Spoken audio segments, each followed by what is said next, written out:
1,400 feet, still looking very good. We're 3 minutes away from our loss of signal.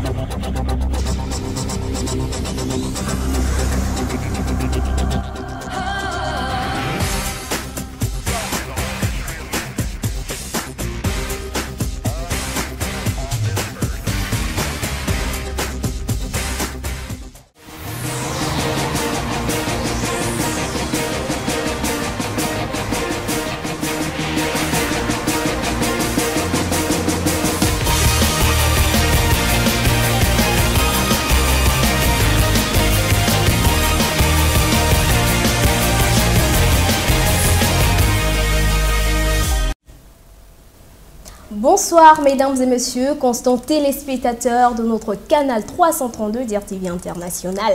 Il est 17 h et à cette heure vous suivez votre magazine 100% éducatif, ça se passe à l'école. Merci pour votre fidélité, toujours branchés, toujours scotchés, assis très confortablement sur vos sofas lorsqu'il est 17 h. Et à nous, ça nous fait très plaisir. C'est toujours Kevin Lalion, votre présentatrice.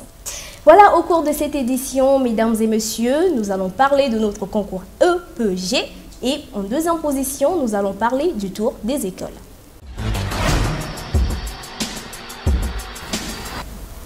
Voilà les amis, comme je l'ai dit en amont, nous allons parler du concours EPG, notre concours éloquent pour la prévention du génocide. Mais de quel génocide parlons-nous? De tout génocide. Et j'en parle sur ce plateau avec Leslie. Leslie, vous la connaissez d'ailleurs, c'est notre coach des candidats qui participent à cette compétition inter-lycée du concours d'éloquence sur l'Holocauste. Bonjour. Bonjour Kevin. En forme? Très en forme. C'est encore un plaisir pour moi de te retrouver sur mon plateau, Leslie. Partager Kevin. Eh bien, je t'appelle encore une fois parce que certains ne t'ont pas suivi dernièrement. Voilà, mesdames et messieurs, je rappelle encore que Leslie, c'est la coach, celle qui coach les candidats pour cette compétition. Elle leur apprend toutes les tactiques pour réussir cette compétition. C'est quand même une compétition de représentation de son école. Et Leslie, elle est douée pour ça. Leslie, alors, à l'atelier du samedi, en présence de monsieur Casimir Ntezirimana, le conseiller de l'ambassadeur du Rwanda, quelle communication a-t-il eu à faire devant ces candidats? Bon, d'abord, il y a eu la projection d'un film super important sur le génocide des Tutsis au Rwanda. Ah, voilà, surtout qu'on avait dit que c'est un génocide perpétré contre les Tutsis au Rwanda. Très important de le préciser. Voilà. Donc, il y a eu projection d'un film sur ce génocide. Et ensuite, M. Ntezirimana a fait une belle communication. Bon, lui, en tant que personne qui a vécu le génocide dans son peuple, dans sa terre, de très près, comme tu le dis, KB, il est mieux placé que nous autres, quelles que soient les séances de coaching, pour parler d'une telle chose. Donc sa communication était très importante. Ça nous a permis de comprendre, de nous rapprocher un peu plus d'un génocide. Voilà. Très bien, merci Leslie. Et à présent, puis des téléspectateurs, c'était Leslie, Leslie la coach, c'est elle. La coach, elle connaît tout sur EPG.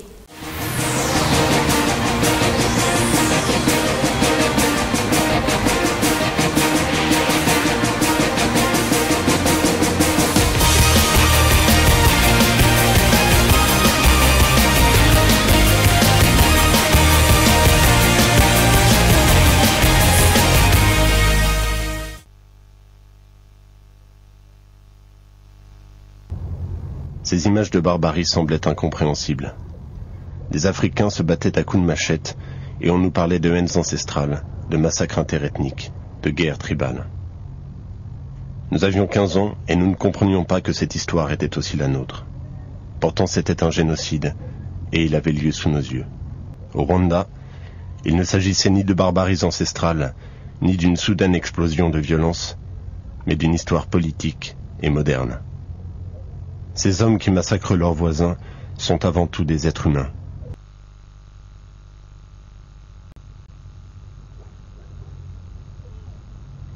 Qui a été la prise de prix de des millions de population rwandaise. C'était en 1994, mais qui tire des raisons dans les causes lointaines, comme on l'a dit, où chacun ne voulait plus l'autre.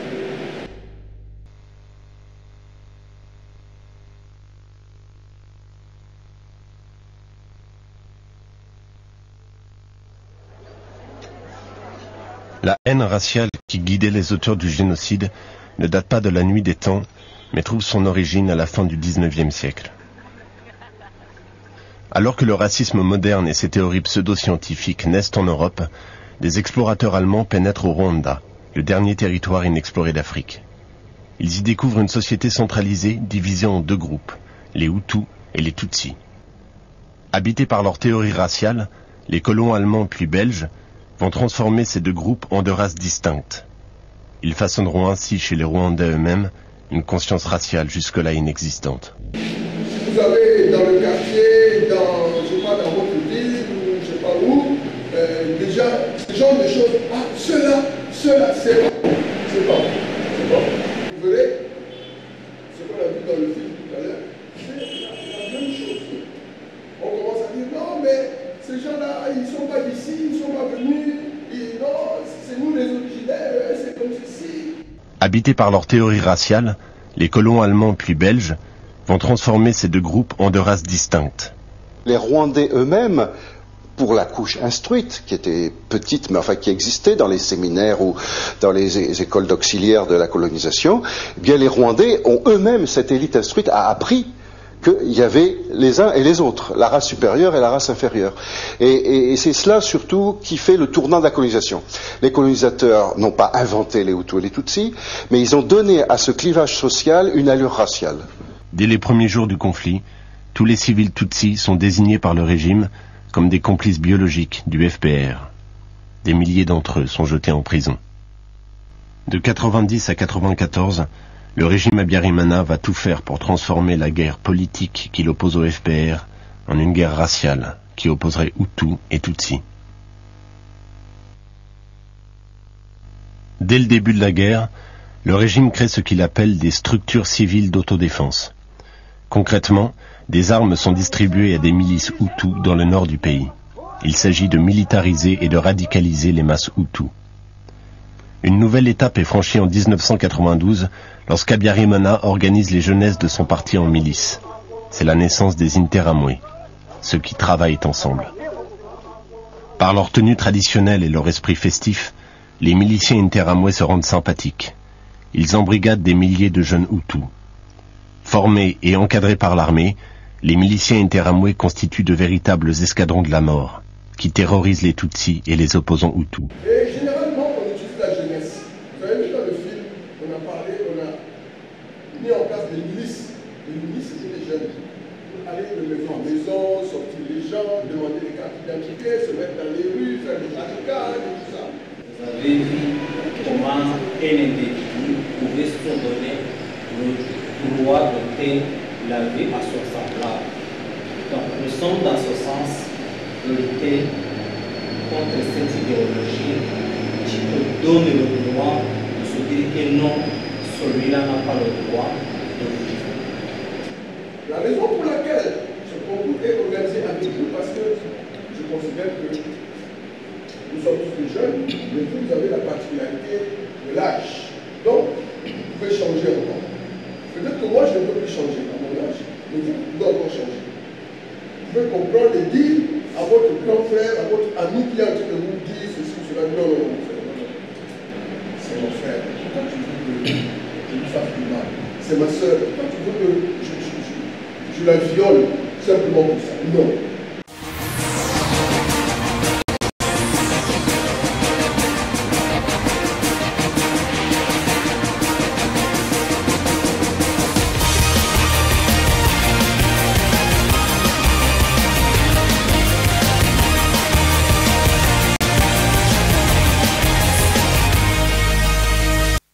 De retour sur ce plateau, mesdames et messieurs, je suis toujours avec Leslie.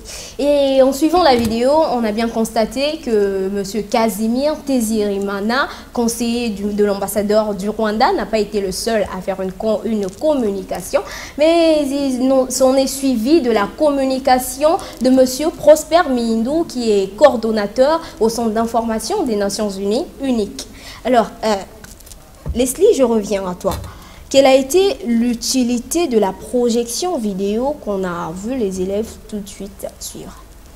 Par rapport aux travaux qu'imposent nos ateliers de coaching, toujours dans le but de rapprocher nos candidats un peu plus des événements, de les emmener à voir ce qui s'est passé pour mieux travailler le sujet, qu'ils sachent de quoi ils doivent parler dans les discours qu'ils vont présenter lors de ce concours. Ok, Leslie. Et bien avant, au premier atelier par exemple, vous aviez parlé du génocide des Juifs. Et au deuxième et troisième, on remarque que vous parlez maintenant du génocide perpétré contre les Tutsis au Rwanda. S'il fallait me mettre dans la peau d'un candidat à cette compétition, sur quelles conséquences le génocide devrais-je construire mon discours? Nous travaillons sur le génocide des Juifs et le génocide perpétré contre les Tutsis au Rwanda. Les deux génocides. Donc le plus important, c'est de faire le lien entre les deux et de tirer des leçons, comme nous le demande notre thème. Okay. Donc voilà, les deux génocides, le génocide des Juifs et celui des Tutsis au Rwanda. Okay. Parce qu'il est important pour nos candidats de ne pas se détourner de la ligne même, le but même de cette compétition, la sensibilisation contre tout génocide. Très bien, merci Leslie. Est-ce que tu as quelque chose à ajouter sur mon plateau ou dois-tu déjà déguerpir? Bon, je vais dire juste un petit mot à mes candidats. Courage. Je vois le stress, je vois la pression, mais vous êtes capable de faire beaucoup plus que vous ne l'imaginez. Donc, prenez courage, je suis là pour vous. On va travailler, on va faire de grandes choses et on va mettre en place une très belle compétition. Mais pour ceux-là qui arrivent un peu plus tard que les autres, certains ont pourtant déjà suivi une grande formation. Nous organisons des sessions spéciales de rattrapage pour les mettre au même niveau que tout le monde. Exactement, tout est prévu dans l'organisation de notre EPG 2019. Merci Leslie, EPG 2019, coach Leslie. Merci Leslie d'avoir été sur mon plateau. Merci.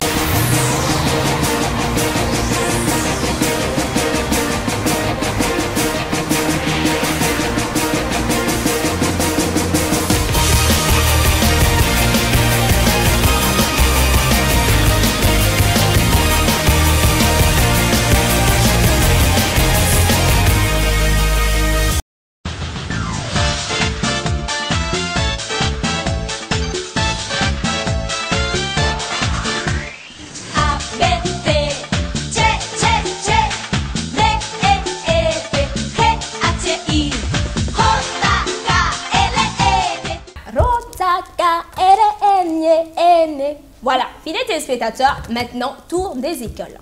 Nous allons parler de notre festival MECAT. D'ailleurs, EPG fait partie du MECAT. Mais là, nous parlons du tour des écoles avec notre compétition interscolaire toujours.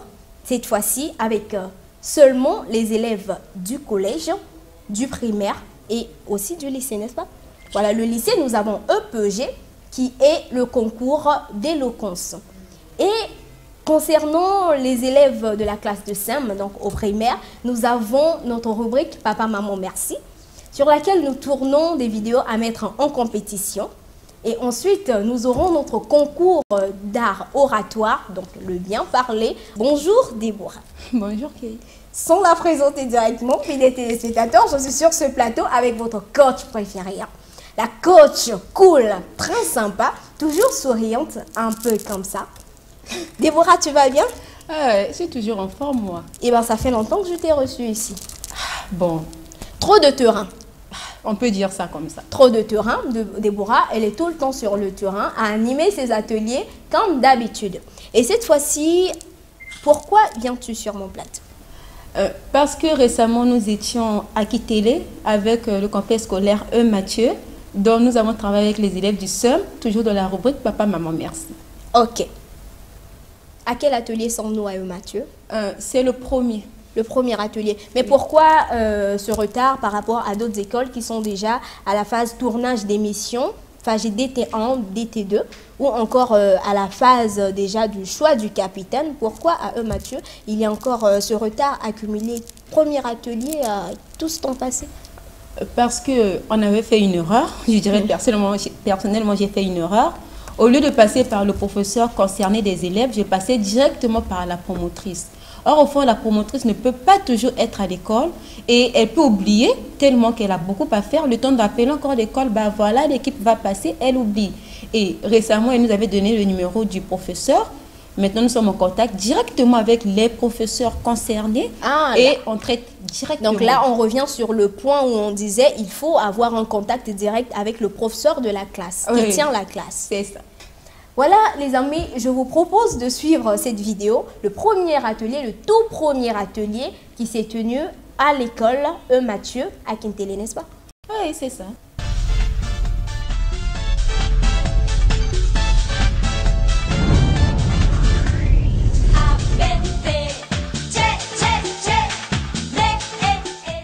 Là-bas, tu ne le fais pas. Là. Regarde.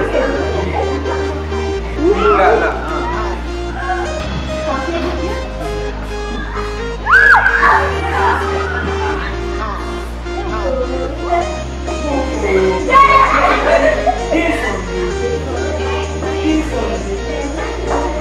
Je m'appelle Masué Mukele Marion.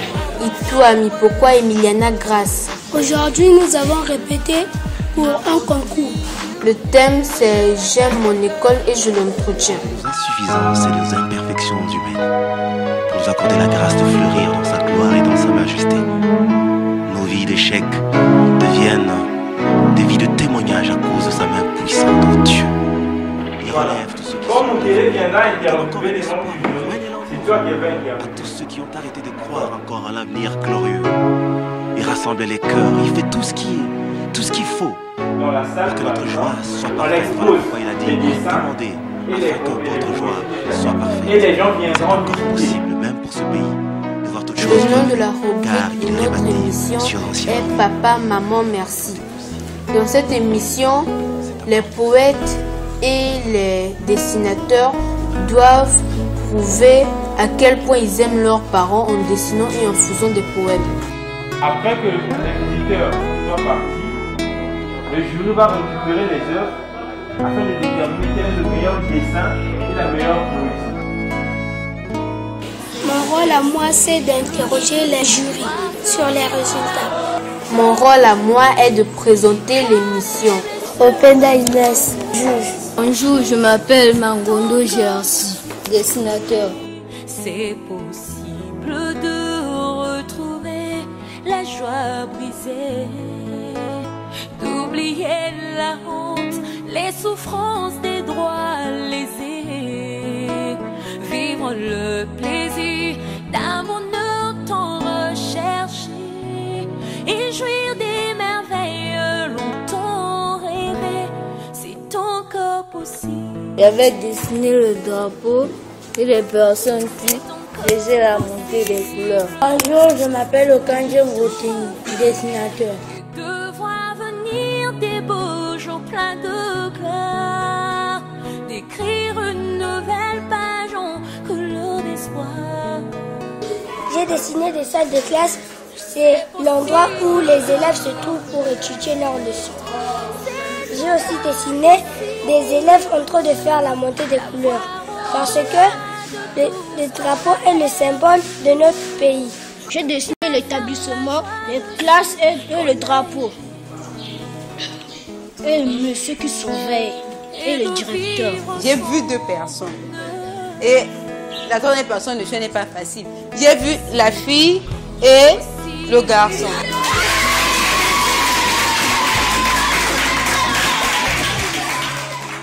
Ici, nous voyons la levée des couleurs. Ici, la levée des couleurs, lever des couleurs, lever des couleurs, lever des couleurs. Il n'y a rien de nouveau. Donc, lui, déjà, lever des couleurs, on peut mettre de côté. Ici aussi, lever des couleurs, c'est bien. Dans les deux dessins, on parle de l'école, la classe, les enfants et tout. Tout se passe à l'intérieur. Mais lui, ce qu'il a apporté de nouveau, c'est l'extérieur, au fait. j'ai choisi celui du milieu. Parce que celui du milieu, il a mis le directeur et le surveillant.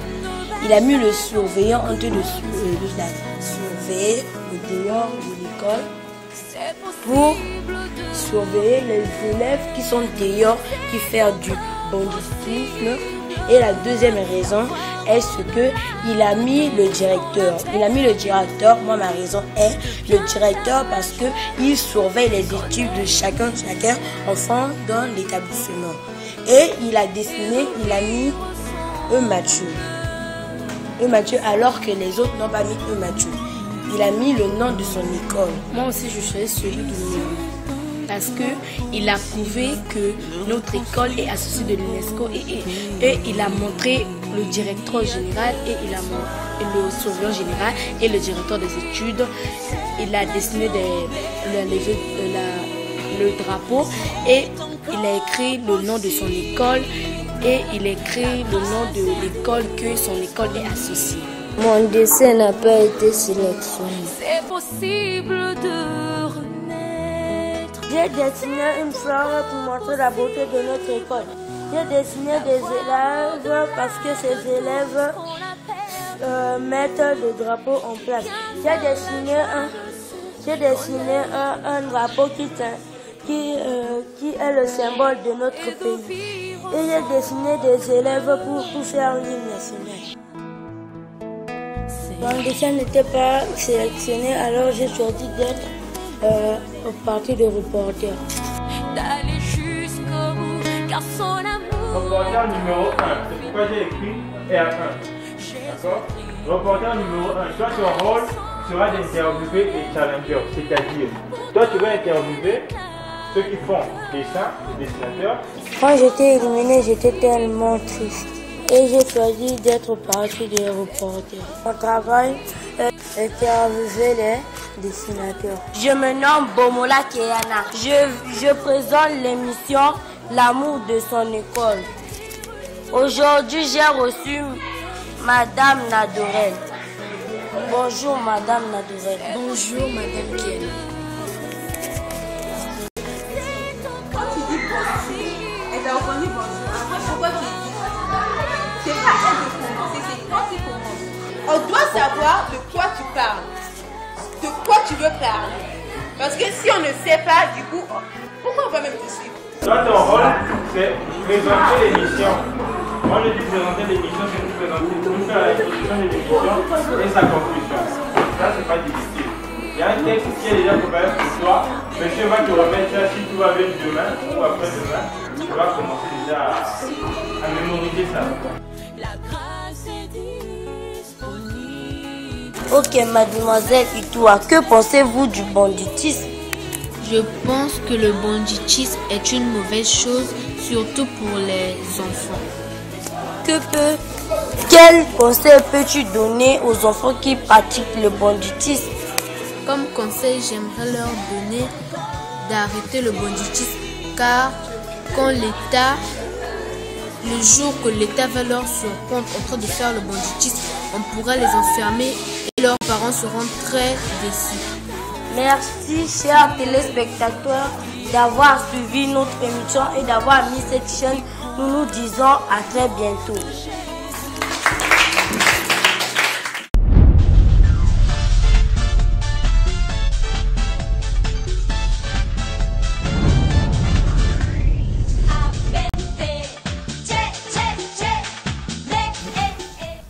Voilà les questions taraudent lorsqu'on dit le thème programme d'assainissement. J'aime mon école, je l'entretiens. Déborah, au début, je dis plutôt, au milieu de cet atelier, j'ai vu Justice danser. Le caméraman, il a dansé. Les élèves étaient maintenant fatigués et ils avaient maintenant faim. Du coup, il fallait faire quelque chose pour remettre leur énergie en place et tout. Voilà. Donc, on a fait une séance de danse, de sport avec eux. Et pour ceux qui aiment bien la danse, c'était une occasion d'en profiter. Ok, Déborah. Et je tiens aussi à rappeler que nous sommes passés de 4 ateliers à 3. Parce que le premier atelier est casting. Le deuxième, vous avez jumelé. Oui, le deuxième aussi, on jumelle. Le deuxième et le troisième. Et au troisième, nous passons au tournage. Très bien, Déborah. Et quelle est la suite du programme? La suite du programme, prochainement, on sera avec Elohim. Là, nous sommes dans le choix du capitaine et de son adjoint au sein de l'établissement. Et on se retrouve avec la grecque. C'est leur troisième atelier, disons leur atelier de pré. Donc c'est les écoles que nous pourrons suivre prochainement. Oui, c'est ça. Merci Déborah.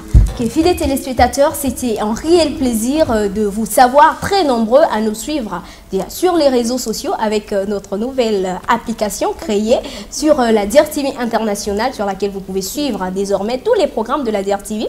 Et aussi, nous sommes très contents que vous réagissez sur nos pages Facebook, sur WhatsApp. Fidèles téléspectateurs, à présent, nous sommes arrivés à la fin de cette édition. Continuons sur les réseaux sociaux, sur Internet. Continuez à rester sur la DIRTV Internationale pour la suite des programmes. C'était Kébi Laliana. Bye bye. Merci de nous avoir suivis. Continuons ensemble sur Internet et les réseaux sociaux.